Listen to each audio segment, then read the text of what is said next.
Bienvenidos a Voces del Español, lengua, cultura e identidad. Voces del Español es un programa que nos muestra cómo nuestra forma de hablar el español refleja quiénes somos, cómo somos y de dónde venimos.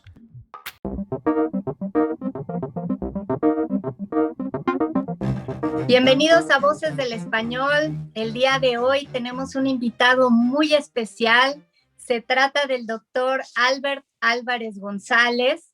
Él es lingüista y profesor en la Universidad de Sonora. Y lo hemos invitado para que nos comente sobre su trabajo. Él realiza trabajo, entre otras cosas, con algunas lenguas indígenas de México.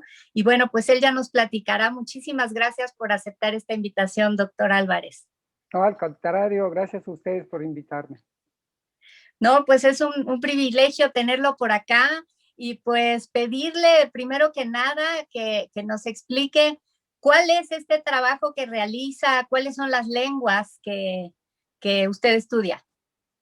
Pues me intereso sobre todo en unas lenguas que son de la familia yuto-azteca, entonces son lenguas indígenas de México, habladas por comunidades entonces que se ubican en el noroeste de México, en la región de Sonora, Chihuahua. Yo trabajo en la Universidad de Sonora, en Hermosillo, y pues tenemos la suerte de contar con unas cuantas lenguas autóctonas y principalmente mis lenguas de estudio son el yaqui, el mayo, me intereso también en el tarahumara, en el guarijillo, que son lenguas de la rama taracaíta de esta familia yuto-azteca, que es una familia de lenguas que se distribuye pues desde Estados Unidos, desde la Gran Cuenca, de Oregón, hay unas lenguas yuto-aztecas por ahí, hasta El Salvador. Hay una variedad de náhuatl que es conocida como el pipil, que se habla en El Salvador, con pues también obviamente muchísimas lenguas en México, ¿no? Entonces, esas son las lenguas que desde pues unos cuantos años me interesan estudiar, ¿ok? Principalmente estudiamos fenómenos morfosintácticos, describiendo las lenguas, pero también intentamos trabajar en el ámbito aplicado, pues, por ejemplo, en proyectos de revitalización de las lenguas hemos estado trabajando pues con la elaboración de programas de materia, por ejemplo, para la enseñanza del yaqui a los niños yaqui. Entonces, intentamos conciliar el estudio descriptivo de las estructuras lingüísticas de esas lenguas con estudios más aplicados de una cierta manera para devolver a las comunidades pues algo en que puedan servirles para ellos, ¿no? Es lo que hacemos aquí en el programa de la Universidad de Sonora, en la maestría. Tenemos un grupo de colegas que formamos un cuerpo académico que se interesa justamente en las lenguas indígenas, básicamente la región, pero recibimos también muchos estudiantes de fuera y entonces nos interesamos sobre todo por lenguas minoritarias, ¿no? No exclusivamente de México, pero pues incluimos, según vienen los estudiantes de fuera, pues lenguas, por ejemplo, de Honduras, lenguas de Argentina también, entonces dependiendo de quiénes vienes a estudiar. Pero mis lenguas de estudio son sobre todo las lenguas yuto-aztecas del noroeste de México, yaqui, mayo principalmente. ¿Y cómo es su trabajo, profesor? ¿Cómo hace sus investigaciones? ¿Está en contacto directo con la comunidad? ¿Va a los lugares a trabajar directamente con la gente o tiene interlocutores? ¿Cómo funciona este trabajo? Sí, bueno, hay efectivamente un periodo de trabajo de campo donde la idea es recolectar datos para poder analizarse después. La suerte que tenemos en el caso nuestro es que tenemos ya en la Universidad de Sonora una gran tradición de documentación de las lenguas indígenas de la región. Entonces tenemos una buena cantidad de textos grabados, glosados, entonces traducidos, sobre los cuales pues se puede trabajar, ¿no? Son datos importantes que muchas veces fueron recolectados por colegas que ya algunos se jubilaron, ¿no? Pero que dejaron todo ese acervo importante con el cual trabajamos, ¿no? Por ejemplo, discurso. Tenemos informantes con quienes evidentemente trabajamos, muchas veces para pues confirmar algunas hipótesis de análisis o afinar algunos detalles que no forzosamente encontramos en los textos, ¿no? Y cuando no hay, efectivamente, cuando no hay textos, pues hay que ir a las comunidades, ¿no? Y últimamente con la pandemia, pues está claro de que pues todo esto ha sido muy difícil, incluso hemos parado realmente el trabajo de campo. En nuestra maestría tenemos justamente un periodo de trabajo de campo donde nuestros estudiantes van a las comunidades a recabar datos, justamente para tener un corpus con el cual poder trabajar sus temas de tesis, ¿no? Entonces sí hay informantes que tenemos desde hace ya algunos años trabajando con nosotros y siempre requerimos realmente de nuevos informantes. Hay también comunidades de inmigrantes que vienen a Sonora, por ejemplo, lenguas de otras familias otomangues como el triqui, el mixteco, y ahí entonces también requerimos de pronto pues informantes para poder pues estudiar con ellos las lenguas, ¿no? La verdad, el trabajo no podría hacerse sin las comunidades de hablantes y son los que pues a menudo tienen la gentileza de pues abrir sus puertas y darnos a conocer pues todo un mundo nuevo a través de sus lenguas, ¿no? Entonces es inevitable y es la forma que tenemos de pronto de agradecerles también esa idea de pues poderles ayudar en un momento dado cuando ellos tienen esa inquietud de pues de que sus niños en las comunidades sigan hablando la lengua, ¿no? Intentamos entonces pues desarrollar también ese tipo de actividades más aplicadas para contribuir en la medida de lo posible pues al mantenimiento y al desarrollo de esas lenguas en las comunidades, ¿no? Entonces hay como dos vertientes en el estudio. Hay un estudio que tiene que ver con pues el entender el funcionamiento de esas lenguas, de esas estructuras, documentar las lenguas, porque muchas de esas lenguas están en peligro de extinción, tienen muy pocos hablantes, entonces hay un trabajo de registro, de documentación y de análisis, ¿no? De las estructuras. Ahí entonces participamos también en proyectos ya más internacionales sobre fenómenos lingüísticos y lo que intentamos hacer nosotros es pues estudiar esos fenómenos lingüísticos en las lenguas indígenas, ¿no? que son las que estudiamos aquí en Sonora, básicamente las lenguas yutoaztecas, el tarahumara, el guarijillo, el yaqui, el mayo, el pápago, que son las lenguas que más estudiamos acá, ¿no? Y la otra parte es intentar pues desarrollar con las comunidades programas ya de enseñanza, de revitalización, en una línea más educativa, ¿no? De lingüística educacional, con este afán de pues no solo sacar datos de la comunidad, pero también aportar nosotros algo a la comunidad. Y creo que es importante pues a nivel del quehacer lingüístico, ¿no? Cuando trabajamos con lenguas minoritarias, pues no solo es obtener datos para el análisis y el trabajo académico, sino intentar pues devolver algo a la comunidad y también tenemos esas líneas de investigación en términos de lingüística aplicada, ¿no? Profesor, ya comentó que, bueno, de esta labor que tiene que ver con la preservación y con la educación en estas lenguas, pero desde el punto de vista académico, lo que ustedes estudian, ¿por qué lo estudian? O sea, por qué es importante comprender cómo funcionan estas lenguas? ¿Qué nos aportan estas lenguas? Bueno, pues, A quienes no las hablamos, uh-huh. ni las vamos a hablar. Sí, todas las lenguas pues tienen estructuras específicas para nombrar el mundo, para lograr la interacción entre los individuos que la hablan, ¿no? Y por lo tanto, pues son todas merecedoras de un estudio, de un análisis particular, ¿no? Nosotros lo que nos interesa es obviamente poder describir esas lenguas y situarlas dentro también de un panorama lingüístico internacional, ¿no? Lo que le decía, de pronto estamos en unos proyectos sobre fenómenos particulares y nos piden de pues escribir un artículo sobre, bueno, este fenómeno, cómo se da en las lenguas que ustedes trabajan, ¿no? Entonces, por ejemplo, ahorita con una colega que es la doctora Sarina Estrada, que fue creadora e impulsora de los estudios minoritarios, de lenguas minoritarias realmente en Sonora, en la Universidad de Sonora, estamos en un proyecto sobre predicación no verbal, ¿no? Entonces, nos piden de hacer un recuento un poquito de cuáles son las estructuras de predicación no verbal en las lenguas yutoaztecas, ¿no? Entonces,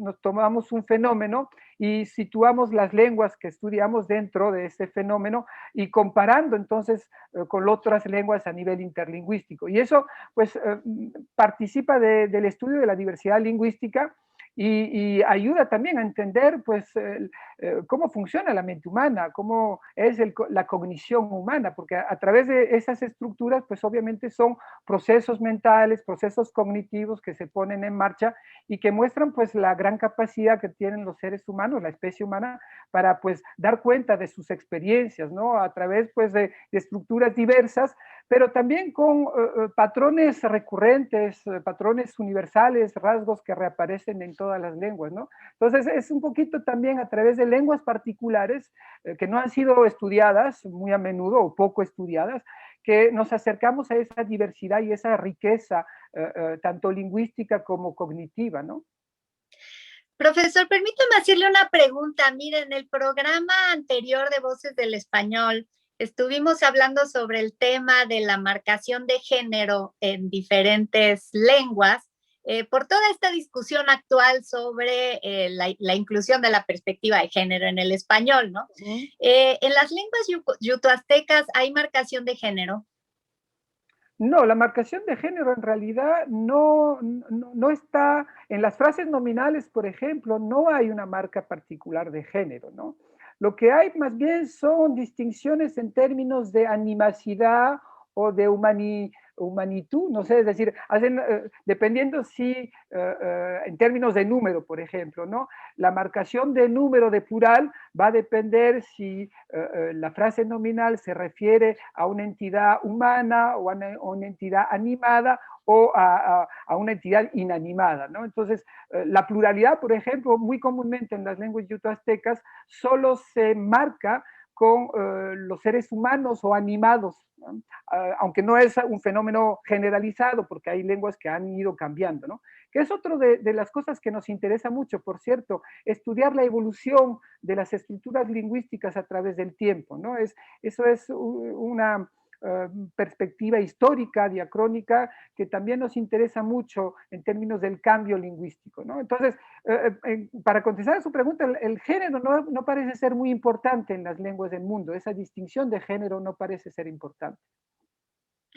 Muy bien, pues muchas gracias por este primer acercamiento que nos ha dado a las lenguas yutoaztecas y en general al tipo de investigación y de trabajo que hace usted, profesor, y sus estudiantes en la Universidad de Sonora, con las lenguas que los rodean, en particular estas lenguas yutoaztecas. Y bueno, pues vamos a hacer una breve pausa y cuando regresemos, profesor, nos encantaría que nos hable un poco más sobre cómo son estas lenguas, algunas características que nos quisiera compartir al público para conocer un poco cómo son estas lenguas. Muy bien. Volvemos en un momento. SPR, su estación, para escuchar noticias, 13 horas en París, música, puedo decirte que soy un ángel para el amor encadenado y mucho más.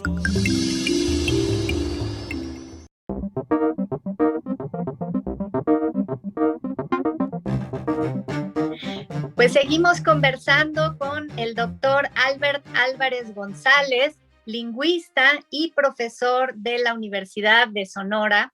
Nos está compartiendo su trabajo en relación con las lenguas yuto-aztecas del norte de la República Mexicana. Y bueno, profesor, pues ya nos comentó en la primera parte un poquito sobre la importancia de estas lenguas, sobre el tipo de trabajo de investigación que hacen. Y quisiéramos preguntarle ahora si nos pudiera compartir un poco sobre cómo son estas lenguas para el público que no las conoce. Por ejemplo, pude identificar entre sus publicaciones una que tiene que ver con la expresión de las emociones en la lengua yaqui. ¿Qué nos podría decir sobre este tema? Es un tema que desarrollé en relación con un trabajo de tipología. Tengo que explicar quizá lo que es la tipología. Es un estudio que intenta clasificar los patrones estructurales en las lenguas del mundo según justamente patrones recurrentes, ¿no? Entonces es muy común cuando trabajamos, por lo menos desde mi perspectiva, cuando intento describir un fenómeno en una lengua particular, entonces primero busco entender cómo se ha descrito ese fenómeno en la diversidad de lenguas, ¿no? Para justamente después intentar situar pues la lengua que voy a estudiar dentro de esa diversidad lingüística, ¿no? Entonces, ha habido varios trabajos sobre lo que llaman la tipología de los afectos, que se interesa en cómo se expresan las emociones, las sensaciones o los sentimientos en las lenguas del mundo. En este caso concreto era sobre los predicados, ¿no? Es decir, verbos de emociones. Emociones de afecto, ¿no? Verbos afectivos de emociones, sentimientos o sensaciones. Y entonces tenía dos aristas el trabajo. Uno era ver cómo se formaban los verbos de emociones, sentimientos y sensaciones en yaqui. Y la otra era cuáles eran las estructuras sintácticas asociadas a ese tipo de verbos, ¿no? Entonces, en términos de mecanismos de formación de verbos afectivos, pues hay una gran utilización de sufijos, porque las lenguas yuto-aztecas son muy sufijantes. En regla general utilizan entonces afijos para crear nuevas palabras. Son conocidas como lenguas aglutinantes, la mayoría de ellas es que aglutinan a través de afijos sobre una base, pues añaden y crean nuevas palabras, ¿no? Entonces, hay varios afijos que participan de la creación de verbos afectivos en la lengua, pero ningún afijo es específico de ese dominio, vamos a decir, semántico. ¿Por qué? Porque también sirven para otros dominios que no tienen que ver con los afectos. Hay otros mecanismos que son los mecanismos de composición, que al fin de cuentas son los mecanismos que reaparecen en las lenguas del mundo para formar nuevos lexemas, nuevas palabras, ¿no? Para nuestro público, profesor, ¿nos podría dar un ejemplo en español de cómo es para poder hacer la comparación? Sí, por ejemplo, en el caso del yaqui hay morir de hambre o morir de sed es comida, morir, o seco, morir. Entonces utilizan dos lexemas, los juntan, es un mecanismo de composición, como en español coche bomba, buque escuela, ejemplos que se dan muy a menudo, ¿no? En este caso es para formar verbos, donde entonces hay una raíz verbal, y a esa raíz verbal se incorpora pues una raíz que puede ser nominal o adjetival, y que logra pues combinarse para formar una palabra que tiene que ver con un verbo de afecto, ¿no? Los sufijos es pues como en español, hay sufijos verbales como izar, ¿no? Nominal, nominalizar, por ejemplo. Pues hay sufijos de ese tipo que sobre igual bases verbales o no verbales, como adjetivos, nominales, pues permiten crear verbos de afecto, ¿no? Pero lo interesante es que en realidad ningún afijo es específico de ese dominio del afecto. Son recuperados de otros dominios para crear verbos de este tipo, ¿no? Y en cuanto a las estructuras sintácticas, está claro de que hay una correlación entre verbos intransitivos, es decir, que solo tienen un argumento, que solo tienen entonces el sujeto, y esos verbos son asociados a sensaciones. Las emociones ya son tipos de verbos que están entre intransitivos y transitivos, y los sentimientos ya van a ser verbos más transitivos. Entonces hay una correlación entre la estructura sintáctica y los significados asociados a esa estructura, ¿no? En términos de los afectos. Eso era el objetivo del trabajo, de ubicar un poquito el yaqui dentro de esa tipología de los afectos, ¿no? Tanto a nivel de creación de palabras como de estructura sintáctica. Profesor, tenía yo una profesora muy querida y admirada en el centro de la UNAM donde me formé, el CEPE, que era la doctora Marta Jurado, y ella nos mencionaba que las lenguas tienen como obsesiones, cada lengua tiene su obsesión de qué es lo que le interesa marcar con más frecuencia, y nos ponía el ejemplo del inglés, ¿no? Dice, el inglés tiene la obsesión de la dirección, todo tiene que ser up, down, in, out, on, off, y una lengua como el español, pues marca obsesivamente los niveles de realidad o irrealidad o probabilidad o potencialidad de las cosas, y por eso es que tenemos tantos matices de usos del subjuntivo y la oposición con el indicativo, ¿no? En el caso de las lenguas yutoaztecas, ¿hay algún elemento que podría considerarse como su obsesión? Creo que hay un rasgo interesante que reaparece en varios dominios de las gramáticas de las lenguas yutoaztecas, que es la distinción entre animado versus inanimado.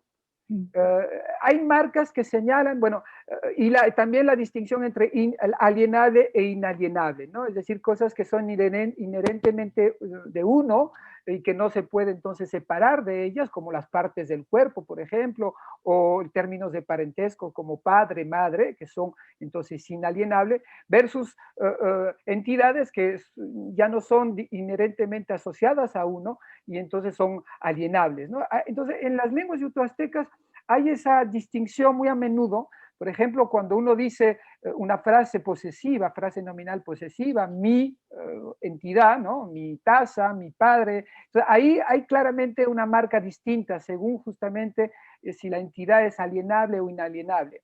Pero ha habido también dentro de este sistema el rasgo de animacidad y de inanimacidad, ¿no? Entonces, de pronto también hay distinciones, lo decía, para la marcación de plural, si la entidad referida es una entidad humana, si es una entidad animada o inanimada. Y esos marcadores en realidad han ido evolucionando y es otro de los temas importantes que me interesa estudiar, son los mecanismos de cambio lingüístico, ¿no? Y esas marcas en realidad han sido reanalizadas a menudo en otros tipos de marcas que aparecen en dominios del tiempo, del aspecto, por ejemplo, y eso es muy interesante ver cómo evolucionan las estructuras lingüísticas. Estoy pensando, por ejemplo, en esta cuestión de la marca de alienable o inalienable, si se marcaría diferente el decir mi padre o mi hermano con decir mi esposo. O sea, mi esposo sí sería alienable. Ahora, es interesante ver que tampoco hay una coincidencia perfecta entre lenguas para justamente estas características de alienable e inalienable. Es decir, que hay conceptos en algunas culturas que son considerados como inalienables y en otras alienables, ¿no? Es el caso, por ejemplo, de esposo, donde en algunas lenguas, efectivamente, como es algo más de adquirido, entonces va a estar marcado como alienable y en otros ya es marcado como inalienable. No es, depende en realidad, está determinado culturalmente, no hay una coincidencia plena, ¿no? Según las lenguas. Bueno, tendríamos que decir que en español pasa lo mismo, ¿verdad? Podemos decir ser casado y estar casado. Sí, sí, efectivamente. Y en el caso de lo animado, también hay ese tipo de inanimado, por ejemplo, en el caso de la carne, uno puede decir carne y si pone una marca alienable, entonces es la carne que voy a comer que está en mi plato. Pero en la misma entidad nominal puede ser marcada con el inalienable y entonces ya es mi carne propia, ¿no? Y entonces depende también de cómo se ve la entidad referida en relación con el hablante y cómo ese hablante entonces se sitúa en relación con ella, si la asume como inherentemente suya o si entonces está pues en una relación de mayor distancia, podemos decir, conceptual. Entonces, la marcación no siempre está definida por la entidad, está definida por la relación que hay entre esa entidad y el hablante. Qué interesante, profesor. Y bueno, pues para terminar esta entrevista, quisiera preguntarle si, bueno, dado que estas lenguas que estudia están inmersas en un contexto en donde también se habla español o se habla español alrededor de esas comunidades, pues si existe alguna influencia de esas lenguas en el español o viceversa, si hay algún tipo de interacción entre las lenguas o se mantienen netamente separadas. No, está claro de que son fenómenos de lenguas en contacto y por lo tanto, pues en las comunidades, pues muchos de los miembros son bilingües en español, entonces español y su lengua materna, ¿no? Y entonces es inevitable que se den esos fenómenos de préstamos, por ejemplo. Está claro de que a nivel de la influencia de una lengua sobre la otra, la mayor evidencia se ve en los préstamos léxicos, ¿no? Entonces hay toda una serie de, por ejemplo, de palabras regionales de Sonora, por ejemplo, que son originarias de las lenguas indígenas y que incluso a veces no las reconocemos. Las personas monolingües en español de la región a veces no saben que es una palabra regional que viene de una de las lenguas indígenas, ¿no? Por ejemplo, aquí en Sonora se dice bichi para desnudo, pero a veces la gente piensa que se dice bichi en cualquier lugar de México y no es el caso, ¿no? O apapuchi, que es cargar a alguien sobre su espalda, ¿no? Son palabras que vienen de las lenguas caítas, que son el yaqui y el mayo, por ejemplo, ¿no? Entonces, eso es lo más evidente y está claro de que al revés también se da.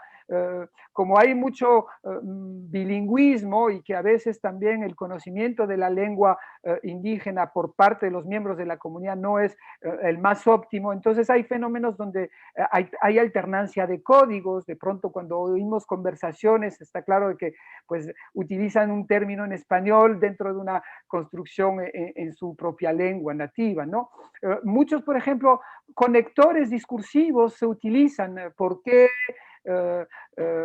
Pero aunque tienen sus propios marcadores discursivos de ese tipo, pero hay ese tipo de fenómeno que se da sobre todo en el lenguaje oral, informal, tanto en una lengua como en la otra, ¿no?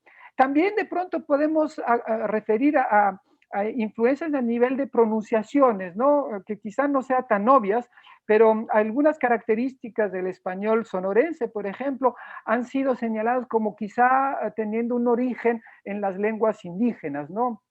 En Sonora, por ejemplo, se dice 80, y no 80, muy comúnmente, y bueno, o sea, es una hipótesis, ¿no? De que hay quizá una influencia de las lenguas indígenas de la región en este tipo de pronunciación, ¿no?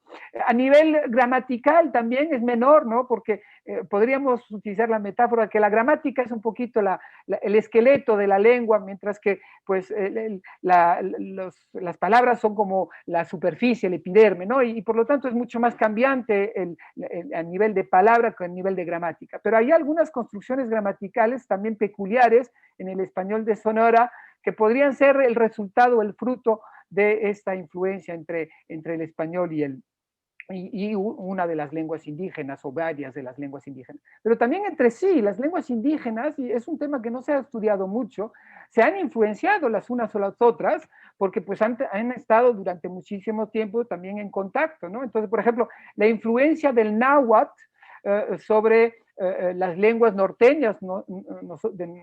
que se hablan aquí, pues es un tema también por desarrollar, porque hay muchas cosas que se pueden señalar, ¿no?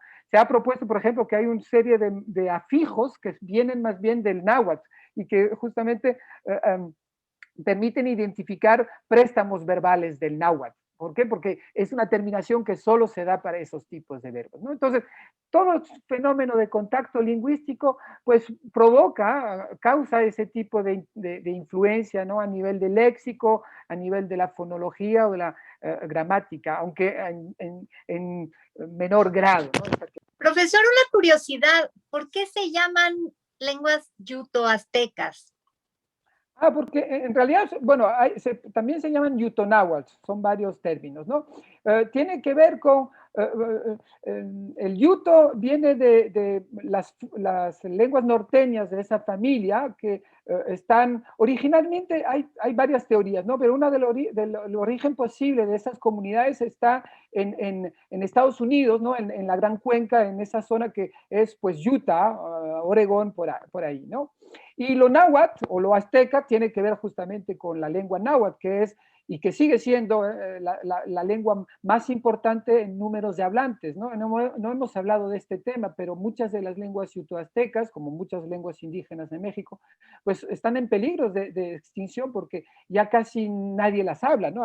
Nosotros tenemos, por ejemplo, aquí en Sonora, el pápago, que se llama también Todan, que ya casi no hay hablantes. Los que están hablando más bien ya están en Estados Unidos, ¿no? Porque son comunidades que han sido separadas por la frontera.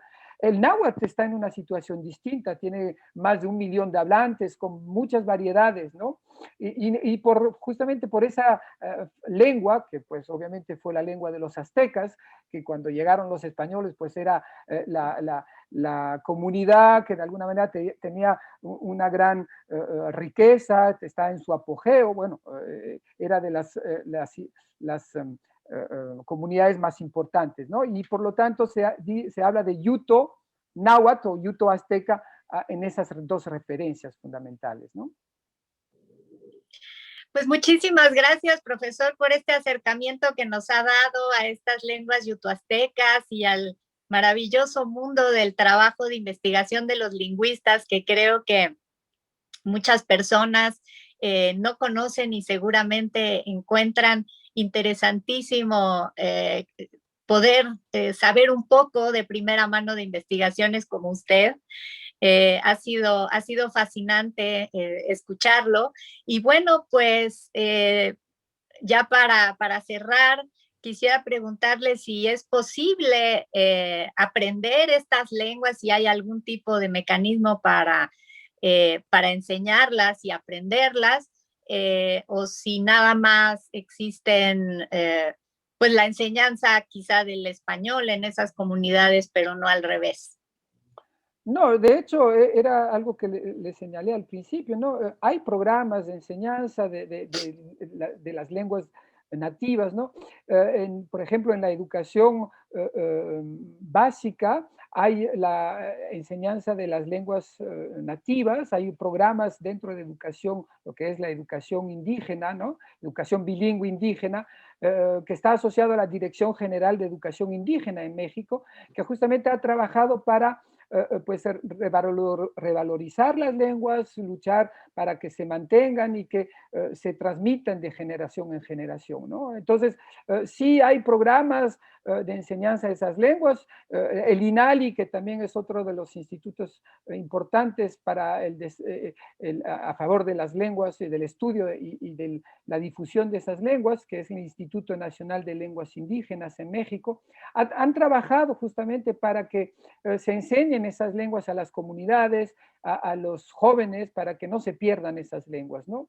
Entonces, sí hay programas, están en desarrollo, porque pues quedan muchas cosas por hacer. La responsabilidad es mutua, porque está claro de que las propias comunidades son las que tienen que retomar esa defensa de su lengua y ser los verdaderos actores, ¿no? Dentro de este cambio para que justamente esas lenguas no se pierdan. Y con la ayuda de los profesionales en el ámbito de los idiomas, que son pues los lingüistas, pero también obviamente los pedagogos, los que trabajan en didáctica de la lengua, que pues juntos tienen que participar para que pues se trate de conservar esas lenguas y que se transmite pues todo el saber, todas esas visiones del mundo asociadas a esas lenguas minoritarias que pues definitivamente podrían perderse si claramente nadie habla esas lenguas, ¿no? Que es la única forma de que se pierdan las lenguas, al fin de cuentas, de que ya nadie las hable. Entonces sí, hay programas en el cual intentamos participar y ojalá haya más programas y que los resultados pues se vean en el corto o mediano plazo. Pues muchísimas gracias de nuevo, profesor, por su participación en este programa y pues queda invitado para que en una siguiente intervención nos comparta también sus investigaciones en el ámbito de la enseñanza de lenguas. Pero por hoy creo que ha sido muy interesante escuchar esta parte de la investigación en lenguas yuto-aztecas. Muchísimas gracias. A ustedes. Y pues a todos ustedes que nos escucharon también, como siempre, pues los invitamos a que nos manden sus mensajes, sus comentarios, sus preguntas. Estos programas están disponibles a través del canal de YouTube de UNAM Chicago y también en nuestra mediateca digital www.chicago.unam.mx/mediateca. Entonces, pues los esperamos en nuestro siguiente programa de Voces del Español. Hasta la próxima.